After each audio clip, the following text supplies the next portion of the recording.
Customs made her open her mouth for inspection, then a magnifying glass. Finally, she had to inhale and hold her breath.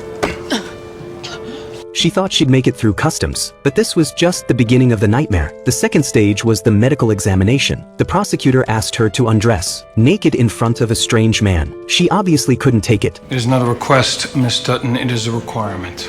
But since she was determined to come to America, she had no choice but to take the plunge. Under the prosecutor's watchful eye, she was humiliated. Turn around, please. Arms out.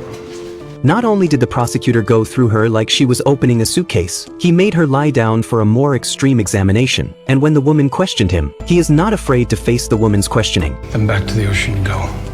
The woman is finally breaking down. She's not an immigrant. She's British royalty. She came to America just to be with her husband. That's what kept her going. When it's over, the prosecutor writes down the pregnancy mark like an animal. Then another prosecutor comes in and repeats the same test. 3 rounds. She had been tortured beyond recognition. At that time, tens of thousands of people were coming into New York Harbor every day from Europe. Customs inspections were the prerogative of these prosecutors. The woman finally waited for the final inspection. The girl next told her she'd have to trade her body to pass the interview, and she was ready. Once again, the woman breaks down. By the time it was her turn, the interviewer had just cleaned up the scene. Whether the woman stays or goes depends on his mood. No surprises. He gave her a hard time as soon as he arrived. Enough with the fucking husband.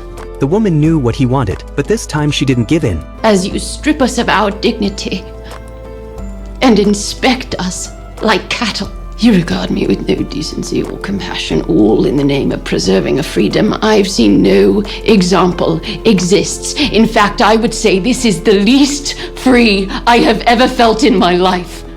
If you wish to deny me entry, deny it.